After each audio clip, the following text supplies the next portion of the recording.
La salle d'audience ressemblait à un tribunal d'âme, où chaque souffle résonnait comme une phrase. Mes mains tremblaient sur la table froide, mes doigts froids comme si la peur les avait pétrifiés. À ma gauche, mon avocat, impassible, tandis qu'à ma droite, il n'y avait qu'un vide, le même espace qui occupait autrefois ma conscience, avant qu'elle ne soit déchirée par la trahison.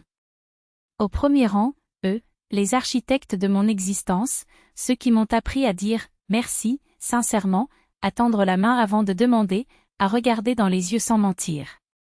Maintenant, leurs regards étaient des couteaux à glace. Aucune trace de l'affection qu'ils juraient être éternelle. Ils voulaient tout. De l'appartement hérité de grand-mère, chaque centime économisé en 16 ans de travail, à la vieille maison de campagne où, pour la première fois, j'ai embrassé une fille avec mes mains tremblantes comme une adolescente. Ils ont justifié le vol par des mots doux comme du poison. Vous n'en avez pas la capacité, votre esprit est fragile, vous avez besoin de nous pour survivre. Des mensonges tissés avec la précision d'un chirurgien, déguisés en inquiétude. Lorsque le juge a levé les yeux, sentant le poids de tous les yeux me transpercer comme des aiguilles, 2 policiers au fond ont croisé les bras, l'un d'eux inclinant légèrement la tête, comme pour demander « Es-tu sûr ?» J'ai hoché la tête. C'était maintenant ou jamais. Sortant de ma poche une enveloppe jaunie, je sentis le papier à l'intérieur vibrer presque d'importance. Ce n'était pas seulement un document. C'était la vérité, matérialisée par des preuves irréfutables, enregistrements de conversations où leurs voix se sont entendues, virements bancaires suspects, rapports médicaux falsifiés avec des diagnostics inventés. Et, au milieu de ce dossier méticuleusement constitué au fil des mois, un joyau inattendu, des aveux signés par leur propre ancien avocat, reconnaissant qu'il avait subi des pressions pour falsifier des documents. J'ai remis l'enveloppe au juge. Les secondes s'éternisaient comme des heures. Il ouvrit le dossier, fronça les sourcils et commença à lire.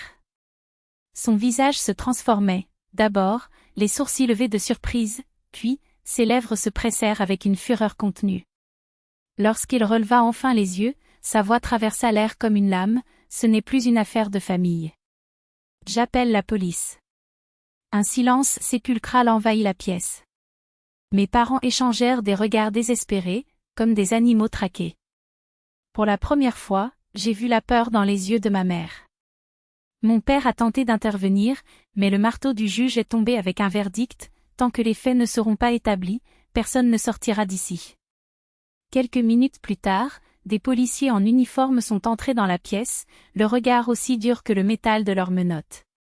L'un d'eux s'est approché de moi et m'a murmuré « Alexei Sorokin ?» J'ai confirmé. Merci pour les preuves. Nous enquêtons sur ce stratagème depuis des mois, mais il manquait la dernière pièce.